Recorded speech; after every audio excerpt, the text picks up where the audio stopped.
Space आपको चहकता हुआ दिख रहा है। हेमंत जी, आपका एक फेवरेट स्टॉक हुआ करता था एशियन पेंट्स। है सर, अभी भी है। बिल्कुल। तो जरा उसका स्क्रीन पर चार्ट आपको दिखाते हैं। डायरेक्टर साहब, जरा एक लंबी अवधि का चार्ट दिखाइए एशियन पेंट्स का। ये एक बहुत ही बेहतरीन कंपनी है, और क्योंकि अब आपको सब लोग मॉनसून के बाद घर की सफाई वगैरह करते हुए दिखाएंगे। 4 दिन की गिरावट के आज इसमें आपको पहला आज हरा निशान आता हुआ दिख रहा है। सबसे पहले जुड़ेंगे राजेश सतपुते साहब से और उनसे इस स्टॉक पर पोजिशनली राय लेंगे। शैल जी, मुझे लगता है कि आपने बिल्कुल सही कहा कि ये 4 दिन की गिरावट के बाद एक हल्का सा रनिंग करेक्शन देने के बाद आज ये रेडी हुआ है फिर से पुल बैक देने के लिए।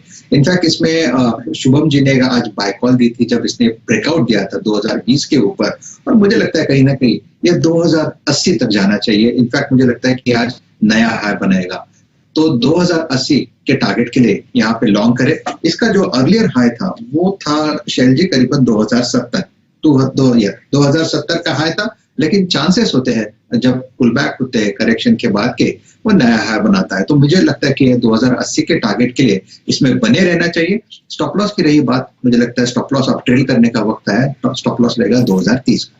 चलिए, तो इस पर रखिएगा नजर। एक और स्टॉक है जिस पर नजर होनी चाहिए, वो है M&M।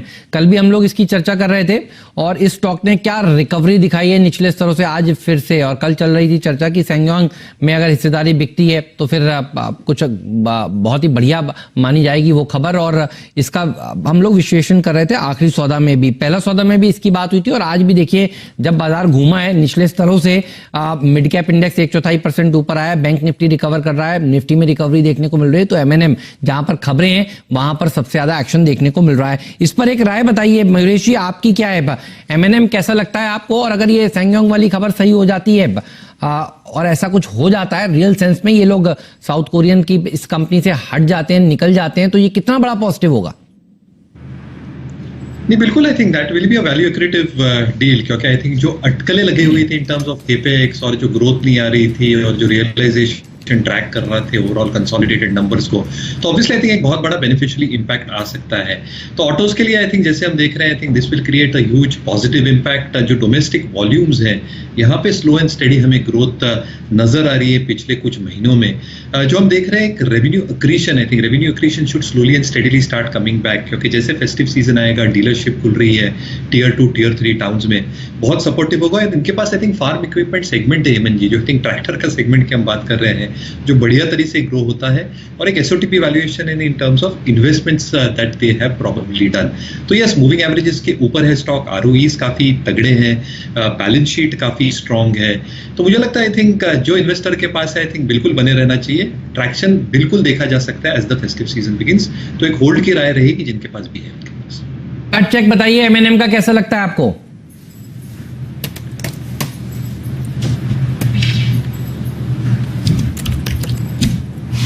शुभम जी के पास हमारी आवाज आ रही है क्या? शुभम जी, यस सर, बताइए। चार्ट चेक मुझसे है ये सवाल। हेमंत जी, मुझसे सवाल है ये? जी सर। हाँ बिल्कुल। तो M&M बिल्कुल यहाँ पे काफी अच्छा एक ब्रेकआउट और बहुत लंबे कंसोलिडेशन के बाद ये ब्रेकआउट देखने को मिल रहा है, और बहुत सारे ऑटो स्टॉक्स में भी मोमेंटम बनता जा रहा है। तो बिल्कुल यहाँ पे एक ट्रेड लेना चाहिए। 660 के स्ट्राइक का कॉल ऑप्शन के थ्रू इसको पार्टिसिपेट करें। ये कॉल ऑप्शन अभी लगभग 11 रुपए के आसपास ट्रेड कर रहा है। यहाँ पे एक स्टॉप लॉस मेंटेन करें 8 रुपए पे, और 16 रुपए तक का मुझे लगता है कि टारगेट इस कॉल ऑप्शन के लिए आता हुआ दिखेगा। और एक छोटा सा अपडेट है हेमंत जी, एक तीसरा मुहर लगा दीजिए SRF पे। 77 पे हमने कॉल ऑप्शन की बात की थी और 125 का हाई बन चुका है, तो हमारा सारा टारगेट उसमें भी अचीव हो गया। तो 3 टारगेट साथ अचीव हो गए, तो SRF में भी एक बार मुनाफा बन तो टारगेट की हैट्रिक हुई है आपकी। आपको कनाडा सूट करता है, वहां से जो आप कॉल दे रहे हैं सब देखिए भागते हुए नजर आ रहे हैं। बहुत ही बढ़िया सेशन रहा, शानदार देखिए टारगेट्स हासिल होते हुए। धन्यवाद आपका आज हमारे साथ जुड़ने के लिए शुभम जी। राजेश जी आपका भी शुक्रिया। गाबा साहब आपका धन्यवाद। राजेश अग्रवाल साहब, Mayuresh Joshi ji, thank you so much आज समय निकालने के लिए। चलिए अब बढ़ते हैं 10 के दमदार ट्रेड्स की तरफ। चंदन जी, क्रिस जी हमारे साथ जुड़ चुके हैं, और शैल जी मार्केट निचले स्तरों से रिकवर होता हुआ और शानदार तरीके से रिकवर होता हुआ। आप बिल्कुल सही फरमा रहे हैं हेमंत जी। बाय ऑन डिप्स का जो आपने मोहर बनवा रखा है CNBC आवाज पर, अगर क्वालिटी स्टॉक्स में आपको आता हुआ दिखता है तो वो बेहतरीन तरीके से आपको एग्जीक्यूट करना चाहिए। चंदन तपड़िया साहब हमारे साथ जुड़े हुए हैं। चंदन जी, स्वागत है आपका। आपका फेवरेट काउंटर एशियन पेंट्स 4 दिन की गिरावट, और हेमंत जी का भी पसंदीदा काउंटर है ये। बताइए किस हिसाब से आप इसको चार्ट्स पर देखते हैं पोजिशनली। डायरेक्टर साहब, एक लंबी अवधि का स्क्रीन पर एशियन पेंट्स का चार्ट दिखाइए। बिल्कुल, देखिए एशियन पेंट काफी एक प्रिफर्ड काउंटर है, ना कि ट्रेडिंग बट की इन्वेस्टमेंट में भी ये काउंटर काफी अच्छा लगता है। और काउंटर का आप रिकॉर्ड देखोगे पिछले लगातार 8 सालों में इसने कभी हताश नहीं किया है, चाहे कोई भी सिनेरियो हो। लगातार पिछले 8 सालों से ये ईयर ऑन ईयर बेसिस एक पॉजिटिव रिटर्न दे रहा है। और डेली बेसिस पे देखें तो आज से 5 दिन पहले इसमें 1980 से लेकर 2070 तक का मूवमेंट दिया था। उसके बाद 4 दिनों से थोड़ा सा साइडवेज मूवमेंट चल रहा है और आज एक परफेक्ट बुलिश कैंडल बना है। तो लगभग आज का जो लो है 2000 और 1995 वो इमीडिएट सपोर्ट रहेगा, और कहीं ना कहीं इमीडिएट स्विंग हाई को निकाल के 2120 से 2140 तक के लेवल को छूने की संभावना रख रहा है। ये फिलहाल आपके सामने एक बहुत ही शानदार स्क्रीन पर चार्ट आएगा जो हमारे डायरेक्टर साहब ने स्पेशली बनवाया है। ये इंट्राडे चार्ट शायद आपको आता हुआ दिख रहा है, ये ईयरली चार्ट है। डायरेक्टर साहब, अगर आप डेली चार्ट दिखाएं तो आपको दिखेगा कि 3 दिन की गिरावट के बाद आज आपको एशियन पेंट्स में फिलहाल हरा निशान आता हुआ दिख रहा है। जब तक आप वो बनाते हैं, चंदन जी से हम जुड़े हुए हैं। और देखिए, ये आपके सामने बहुत बढ़िया 1 महीने का चार्ट आया। देखिए 4 दिन की गिरावट, और आज यहाँ पर इसने अपनी छोटी मूविंग एवरेजेस के साथ एक बहुत अच्छा सपोर्ट लिया है, और यहाँ से 2070-2080 का लक्ष्य आपको चंदन जी दे रहे हैं, और इससे पहले आपको राजेश सतपुते साहब ने यही बात बताई थी। तो इस स्टॉक को आप अपने जहन में रखिए हेमंत जी। और आप महिंद्रा एंड महिंद्रा की बात कर रहे थे, अगर आप चंदन जी का पिक देखें तो उसमें उसका नाम बिल्कुल। तो चंदन जी महिंद्रा चल रहा है। आप देखिए कल से हम लोग जैसी मार्केट खुला, निफ्टी का सबसे बड़ा गेनर ही वही था, और उसके बाद ये खबर सामने निकल कर आई, तो इसमें एक्शन बनेगा। आप बताइए आपके टारगेट्स क्या है चंदन जी प्लीज। जी हाँ, देखिए एमएनएम हमने कल भी पिक दिया था और कल भी काफी अच्छा मोमेंटम था। आज थोड़ा सा नीचे खुल के वापस बाइंग इंटरेस्ट आ रही है। साफ संकेत है कि यहाँ पे ऑटो काउंटर में बाइंग है, चाहे किसी भी ऑटो का नाम ले लो। एमएनएम काफी अच्छा कर रहा है, और एमएनएम और एस्कॉर्ट्स दोनों में पॉजिटिव रुझान है। एमएनएम आप देखोगे तो लास्ट का जो परफेक्ट कैंडल था उसके डिसाइसिव क्लोज के ऊपर होल्ड कर रहा है। ओपन इंटरेस्ट एक्टिविटी के साथ में इस काउंटर में सारे मूविंग एवरेज के ऊपर ट्रेड कर रहा है। तो आज के 10 के दमदार ट्रेड में हमारा एमएनएम रिकमेंडेशन भी है। एमएनएम 626 के स्टॉप लॉस से लेने की सलाह रहेगी, ऊपर में 666 का टारगेट रहेगा। और आपने जब एमएनएम पूछ लिया तो 10 के जो ट्रेड है वो भी मैं साथ में ऐड कर सकता हूं। तो 2 ट्रेड हम यहाँ पे सजेस्ट कर रहे हैं। पहला रहेगा एसआरएफ पे। एसआरएफ में देखिए आज 16% का ओपन इंटरेस्ट एडिशन हुआ है। स्टॉक काफी अच्छा है, और हम सारे केमिकल फर्टिलाइजर स्टॉक्स में पॉजिटिव व्यू रख रहे हैं, चाहे Tata chemical, UPL, SRF, Ryle's, Coromandel सबकी बात करें। और एसआरएफ का प्राइस स्ट्रक्चर शानदार है। ये काउंटर भी लगातार पिछले 6-7 सालों से अच्छा परफॉर्म कर रहा है और प्रिफर्ड काउंटर रहा है। तो एसआरएफ में एक नया ब्रेकआउट यहाँ पे देखने को मिला है। लॉन्ग बिल्टअप के साथ जो ब्रेकआउट हुआ है वो काबिल तारीफ है। इसके लिए 4310 के स्टॉप लॉस से एसआरएफ में खरीदारी की सलाह रहेगी, ऊपर में 4550 के टारगेट रहेंगे। तो एसआरएफ और एमएनएम दोनों में खरीदारी की सलाह। बहुत ही शानदार। थोड़ी देर पहले देखिए शुभम जी आए थे, शुभम जी ने भी सुबह सुबह आज पहला ट्रेड जो दिया था, दूसरा ट्रेड जो दिया था देखिए एसआरएफ पे दिया था, और ये स्टॉक आपको भागता हुआ नजर आ रहा है। तो एसआरएफ शानदार प्रदर्शन दिखाता हुआ, और अभी अभी जो विजुअल्स देख रहे थे आप स्क्रीन पर, वो दरअसल हैप्पीएस्ट माइंड्स के हैं। तो देखिए एक दमदार लिस्टिंग हो चुकी है, और ये स्टॉक रुक ही नहीं रहा है। अब आप देखिए ये लिस्टिंग के बाद से किस तरह से भाग रहा है। क्या शानदार रैली इसमें देखने को मिल रही है।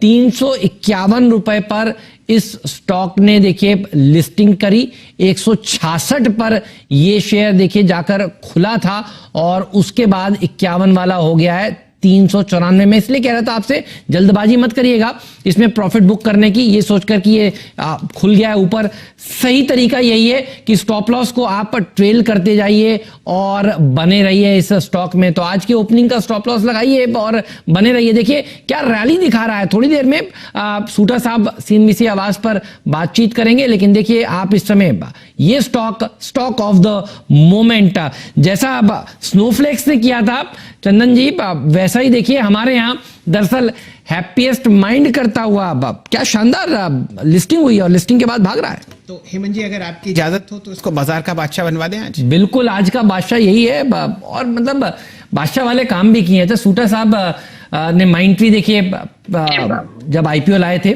और उसके बाद माइंडट्री ने क्या इन्वेस्टर्स को पैसा बनाकर दिया। तो हेमंत जी आज भी माइंडट्री 5 दिन के हाईएस्ट लेवल पर है, और आपके शो पर रफ्तार का घोड़ा इसको बनवाया गया, और आज देखिए क्या शानदार आपको तेजी हैप्पीएस्ट माइंड्स में भी आती हुई दिख रही है, विप्रो में भी आपको आती हुई दिखेगी। तो आप ये मान के चलिए जहां जहां सूटा साहब के कदम पड़े वहां वहां लक्ष्मी का आपने वास देखा।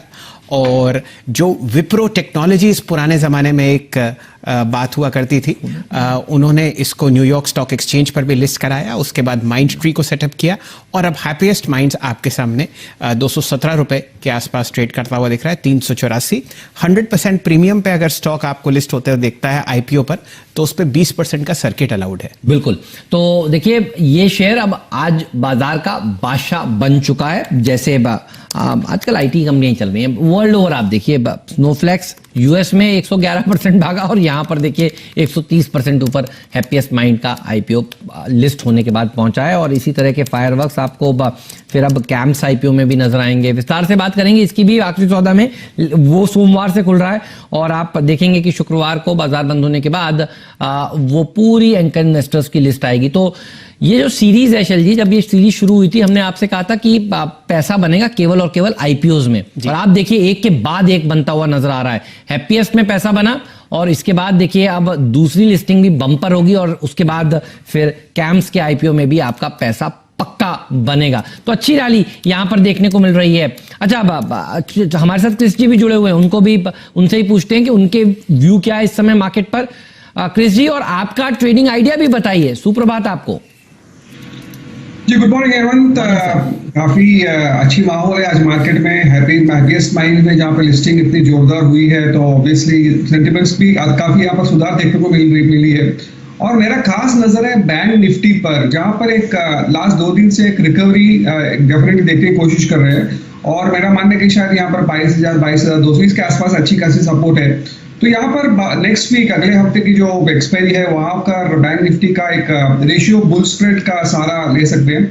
22,300 का कॉल खरीदारी करके चले और 23,300 का कॉल बिकॉली करके चले 2 लॉट, यानी कि नेट कॉस्ट जो है यहाँ पर 230 पिप्स होगी। मैक्सिमम गेन्स अगर स्ट्रैटेजी यहाँ पर जो एक्सपेक्टेशन है 23,000 के आगे जाएगी बैंक निफ्टी, अगर सही निकला तो 777 पिप्स की गेन मिलेगी।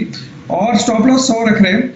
और जहां तक स्टॉक स्पेसिफिक रिकमेंडेशन सवाल है, एनएमडीसी मेरा मानना है कि शायद यहाँ पर कहीं ना कहीं काफी इंटरेस्टिंग एक मूव देखने को मिल रही है। खास परफॉर्मेंस यहाँ पर अभी तक देखने को नहीं मिल रही है, लेकिन 80-85 के आसपास अच्छी खासी यहाँ पर कंसोलिडेशन हुई है। और मेरा मानना है कि शायद अक्टूबर महीने में इसमें अच्छी खासी एक परफॉर्मेंस देखने को मिल सकती है। तो यहाँ पे कवर्ड कॉल करके चले और यहाँ पर खरीदारी करके चलो अक्टूबर फ्यूचर्स की।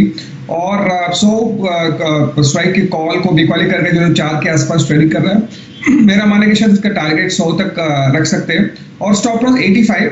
और जैसे टेक का माहौल है यहाँ पर, टेक महिंद्रा मेरा प्रेफर्ड पिक है। आई थिंक मैंने थोड़ा अंडर यहाँ पर टारगेट थोड़ा नीचे रख देता 820।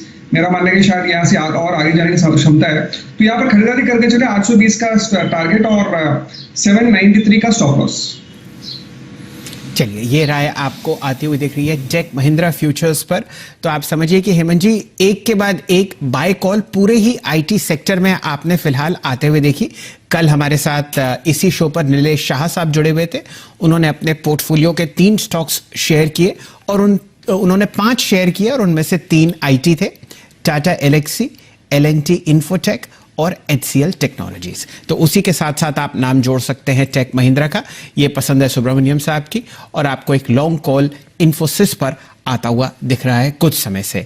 हमारे अगले मेहमान होंगे मिहिर वोहरा साहब, मैक्स लाइफ इंश्योरेंस के आप चीफ इन्वेस्टमेंट ऑफिसर हैं। बहुत ही लंबी अवधि से बाजार को देखते हैं और बहुत ही शानदार आपको टिप्पणी करते हुए दिखेंगे अगर आप इनका ट्विटर फीड फॉलो करें। कुछ समय पहले इन्होंने मार्केट कैपिटलाइजेशन पर खासकर एप्पल की बहुत शानदार चर्चा करी थी और हेमंत जी क्या देखने को लाइक्स आपको आते हुए दिखे थे। थोड़ी देर में वो हमारे साथ जुड़ेंगे। तो फिलहाल चर्चा चल रही है एक से एक बेहतरीन स्टॉक्स की और कहां फिलहाल बाजार में आपको तेजी बनती हुई दिख रही है। यह विनती ऑर्गेनिक्स का स्टॉक 1257। चंदन जी आपसे जुड़ते हैं। यहां पर आपने कुछ समय पहले एक बहुत बेहतरीन कॉल दी थी जब यह स्टॉक 3 डिजिट में था और बोनस से पहले। बताइए चार्ट्स पर आपको कैसा लगता है और फिर जुड़ते हैं मिहिर वोहरा साहब से। बिल्कुल सेल जी, देखिए काफी अच्छा परफॉर्म कर रहा है ये counter year on year basis से लगातार 8 सालों से अपने अपटिक को बनाए हुए हैं। और आप मंथली देखो चाहे वीकली देखो, हर स्केल पे यहाँ पे ब्रेकआउट देखने को मिला है। आप देखोगे कि पिछले साल का जो हाई था वो लगभग 1196 था, 1200 के आसपास का हाई था। उस हाई को इसने अभी रिसेंटली निकाला है, और जिस हिसाब से पिछले 4 वीक में वॉल्यूम हुए हैं और पॉजिटिव प्राइस पैटर्न बना है, लग रहा है काउंटर एक वापस नई उड़ान के लिए तैयार हो रहा है। और इनफैक्ट जो आज का जो कंसोलिडेशन यानी इस वीक का जो कंसोलिडेशन हो रहा है, वो लगभग मेरे हिसाब से इसके 12 से 15 महीने के बाद का कंसोलिडेशन ब्रेकआउट है। तो इतना बड़ा ब्रेकआउट के बाद काउंटर को छोटा बड़ा मुंह तो दिखाएगा नहीं, बड़ा मूवमेंट दिखाएगा। तो यदि आप ओवरऑल बेसिस पे बात करें तो ये लगभग अभी 1250 के आसपास चल रहा है। यहाँ पे 1200 के आसपास के स्टॉप लॉस रहेंगे, ऊपर में 1350 से लेके 1500 तक के पोजिशनल टारगेट यहाँ पे बनने चाहिए। देखिए ये रहा है बाजार पर अच्छा प्रदर्शन देखिए दिखाता हुआ। अब हमारे साथ मिहिर वोरा साहब जुड़ चुके हैं। मिहिर वोरा साहब के पास अब चलते हैं और उनसे थोड़ा लंबी अवधि की बात करते हैं। बाजार ने देखिए, अगर आपने सही मायने में बाजार में कॉन्फिडेंस दिखाया, जब लोज लग रहे थे तो बाजार ने आपको रिवॉर्ड किया। अब और देखिए इंश्योरेंस कंपनी, म्यूचुअल फंड्स के हर मुखिया से हम आपको हर रोज इस शो में मिलवा इसलिए रहे ताकि आपके जहन में कॉन्फिडेंस आए और आप को ये जो मिहिर वोरा साहब के पास जो देखिए शक्ति है और जो हिम्मत है निचले स्तरों पर पैसा लगाने की, वो आप लोग भी उनसे सीख सकें। मिहिर वोरा साहब, स्वागत है आपका सीएनबीसी आवाज पर। शानदार रैली, 7500 वाला मार्च के लोज वाला निफ्टी अब आप देखिए 11500 के ऊपर टिका हुआ है, बढ़िया प्रदर्शन दिखा रहा है। आपका बताइए साल अंत का टारगेट क्या है? क्या बाजार और इसी रफ्तार से चलेगा और आप कहां पर सबसे ज्यादा बुलिश हैं इस समय? Good morning to you. Good morning, नमस्कार। Always a pleasure to be on your channel. देखिए, ये जो रैली हुई है हमारी अप्रैल ऑनवर्ड, वो काफी हार्टनिंग हुई है और काफी अच्छे ग्लोबल सपोर्ट से हुई है। जिस तरह से फेडरल रिजर्व ने, यूरोपियन सेंट्रल बैंक ने, जापानीज सेंट्रल बैंक ने और इवन हमारे यहाँ इंडिया में आरबीआई ने लिक्विडिटी और इंटरेस्ट रेट्स का जो फ्लड किया है, जो बेशुमार जो पंपिंग किया है, उसकी वजह से काफी हद तक ये ग्लोबल इकोनॉमी और मार्केट स्टेबलाइज हुए हैं। तो ये जो एक्सट्रीम पैनिक था, उसे देख के गवर्नमेंट्स और सेंट्रल बैंक्स ने काफी बड़ी फिस्कल और मॉनेटरी स्टेप्स ली हैं और उसकी वजह से ये जो इकोनॉमी है जो बिल्कुल ही जो डिस्टर्ब होने वाली थी, उसको प्रिवेंट किया गया है फिस्कल और मॉनेटरी मेजर्स से। अब के जाते ऐसा लग रहा है कि हमने जो एज अ कंट्री जो स्टिमुलस दिया है, वो compare to global economies like US, Europe and Japan थोड़ा कम दिया है। तो जो हम रिकवरी यूएस और यूरोप में देख रहे हैं, वो काफी ज्यादा शार्प है। तो इस तरह से हमें ये लग रहा है कि आगे जाते जो ग्लोबली लिंक सेक्टर्स हैं, जैसे कि आईटी एक्सपोर्टर्स हैं, जैसे कि auto ancillaries, some of even the engineering companies and pharmaceuticals, chemicals जैसे जो स्टॉक्स है जो ग्लोबल इकोनॉमी से ज्यादा लिंक्ड है, वो शायद बेटर परफॉर्म करेंगे in the next few months, because जो बाहर की जो इकोनॉमी है वो ज्यादा शार्प तरीके से रिकवर कर रही है। तो ये एक जो बड़ा थीम है हम प्ले कर रहे हैं, जिसमें आईटी आता है, फार्मा आता है, स्पेशलिटी केमिकल्स आता है, ऑटो एंसिलरीज आते हैं। उस तरह की टीम में हम ज्यादा पॉजिटिव है। लोकल इकोनॉमी की रिकवरी आएगी, लेकिन वो शायद 2-4 महीने के बाद हमें ज्यादा स्ट्रांगली दिखेगी। नेक्स्ट 1-2 महीने काफी क्रूशियल है, क्योंकि फेस्टिव सीजन जो है बिल्डअप हो रही है। तो जो इन्वेंट्री डिप्लीट हो गई थी, कम हो गई थी सिस्टम में, वो बिल्डअप का फेज चल रहा है। तो शायद ये भी हो सके कि 1-2 महीने जो प्रोडक्शन है वो अच्छी हमें दिखे, लेकिन उसके बियॉन्ड सस्टेन करेगी कि नहीं, वो हम शायद गवर्नमेंट के स्टेप्स देख के डिसाइड करेंगे। चलिए, फिलहाल आपके सामने वोरा साहब आपको एक ब्रॉडर पिक्चर दिखा रहे हैं कि किस हिसाब से मैक्रो और जो आप एक शानदार स्टिमुलस आते हुए देख रहे हैं दुनिया का, उसका फर्क बाजार पर कैसे पड़ता हुआ दिख रहा है। वोरा साहब,